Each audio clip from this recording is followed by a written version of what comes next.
বিশ্ববিদ্যালয় প্রশাসনের উচিত ছিল যে এটা এক ধরনের তাড়াহুড়া করে আনুষ্ঠানিকতা ডাকসু নির্বাচন না করে সবাইকে প্রথমে নির্বাচন আচরণবিধি সম্পর্কে সম্যক ধারণা দেওয়া।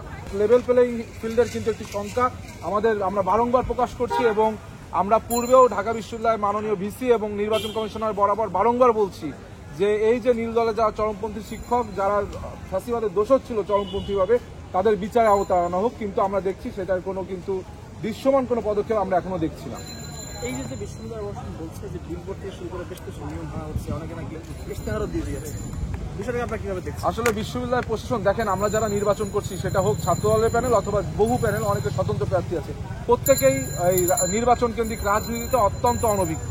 এটাই আমাদের জীবনে প্রথম নির্বাচন। সুতরাং বিশ্ববিদ্যালয় প্রশাসনের উচিত ছিল যে এটা এক ধরনের তাড়াহুড়া করে আনুষ্ঠানিকতা ডাকসু নির্বাচন না করে সবাইকে প্রথমে নির্বাচন আচরণবিধি সম্পর্কে সম্যক ধারণা দেওয়া।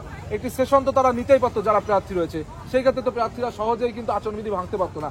আমাদের প্রার্থীরা তো আচরণবিধি সম্পর্কে অনেকেই জানে না। সুতরাং বিশ্ববিদ্যালয় প্রশাসনের উচিত খুব দ্রুত সময়ের ভিতরে একটি সেশন নেওয়া, যারা প্রার্থী রয়েছে তাদেরকে, এমনকি ভোটারদের উদ্দেশ্যেও বিভিন্ন আমরা অনলাইন বা ডিজিটাল মাধ্যমে কিন্তু নির্বাচন কমিশন বিভিন্ন আচরণবিধি সম্পর্কে তথ্য প্রদান করতে পারে। প্রাথমিক তালিকা নিয়ে আপনাদের কোনো সন্দেহ আছে? না, প্রাথমিক তালিকা নিয়ে আমাদের কোনো সন্দেহ নেই। প্রাথমিক তালিকায় কিছু ভুল পাওয়া গিয়েছে, যেমন আমাদের প্যানেল সব বিভিন্ন প্যানেলের প্রার্থীদের নাম কিন্তু আসছিল না, পরবর্তীতে তারা আপিল করলে সেটা ঠিক হয়ে গিয়েছে। জুলিয়াস সিজারের নাম নিয়ে কোনো কথা শুনতে হচ্ছে? আমরা তো বারংবার বলছি যে ছাত্রলীগের পুনর্বাসন কেন্দ্র যেন ডাকসু নির্বাচন না হয়। এমন একজন ব্যক্তির নাম বললেন জুলিয়াস সিজার, যিনি 19-এর প্রশ্নবিদ্ধ ডাকসুতে ছাত্রলীগের পক্ষ হয়ে স্বতন্ত্র প্রার্থীদের উপর ডিম হামলা করেছিল এবং বহু ধরনের হামলা মামলার সাথে জড়িত। আজকে আমরা দেখছি তারাই ডাকসুতে নিজেদেরকে স্বচ্ছ প্রার্থী হিসেবে প্রার্থিতার দাবি করছে। আমরা কিন্তু যেদিন উনি মনোনয়নপত্র সংগ্রহ করেছে সেদিনই আমাদের শিক্ষার্থীরা প্রতিবাদ জানিয়েছিল। তাৎক্ষণিকভাবে তার মনোনয়নপত্র বাতিল করা হলেও পরবর্তীতে দেখা গেল তিনি আবার নির্বাচন করছেন এবং তার নাম তালিকায় রয়েছে। সেটা নিয়ে আমাদের ভিতর শঙ্কা রয়েছে, কারণ আমরা কোনোভাবেই চাইবো না ফ্যাসিবাদ পালিয়ে যাওয়ার পর একটি ডাকসু সেটি আপনার একটি প্রশ্নবিদ্ধ ডাকসু হোক অথবা ফ্যাসিবাদের পুনর্বাসন কেন্দ্র হোক। যত প্রার্থী হবে নির্বাচন তত উৎসব মুখর হবে।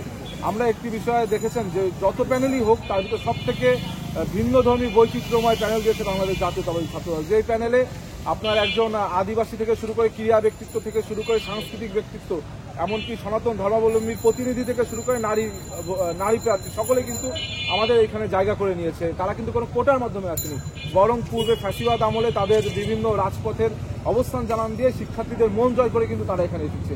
সুতরাং আমাদের যে প্যানেলটি হয়েছে এটা অত্যন্ত প্রকৃতপক্ষে অন্তর্ভুক্তিমূলক প্যানেল এবং এই প্যানেল অন্য সকল প্যানেল থেকে বৈচিত্র্যময় এই কারণে যে এখানে সত্যিকার অর্থে অন্তর্ভুক্তিমূলক একটি প্যানেল রয়েছে। নির্বাচন আচরণবিধি যখন থেকে শুরু করা হয়েছে তার পূর্বেই কমল মেডিয়ার একটি স্বেচ্ছাসেবী সংগঠন, যেই সংগঠন গত 1 বছর ধরে ফ্যাসিবাদ পালিয়ে যাওয়ার পর থেকে শিক্ষার্থীদের বিভিন্ন ধরনের স্বাস্থ্যসেবা থেকে শুরু করে, আপনারা জানেন আমাদের হলগুলোতে ফার্মেসি নেই, সেই ক্ষেত্রে আমাদের কমল মেডিয়া 24/7 তারা কিন্তু আমরা আমাদের কর্মীদের দ্বারা যেই শিক্ষার্থী অসুস্থ বোধ করেছে তার হলের রুমের দরজায় আমরা বিনা ডেলিভারি চার্জে ওষুধ মূল্যটি নিয়ে ওষুধ পৌঁছে দিয়েছি। সুতরাং এটা তো দীর্ঘদিন ধরে কাজ করছে এবং এই ব্যানার পোস্টার কিন্তু পূর্বেও ছিল। আর এখন যে কমল মিডিয়াতে ব্যানার পোস্টার দেখছেন কয়েকদিন আগে লাগানো হয়েছে, সেখানে কিন্তু ডাকসুর কোনো কথা নেই। এটা শুধুমাত্র একটি স্বেচ্ছাসেবী সংগঠন এবং শিক্ষার্থীদের কল্যাণের জন্য। আপনার ব্যক্তিগত জীবন নিয়ে দেখছি যে সোশ্যাল মিডিয়াতে বেশ আলোচনা হচ্ছে, আসলে কে করছে এইগুলো?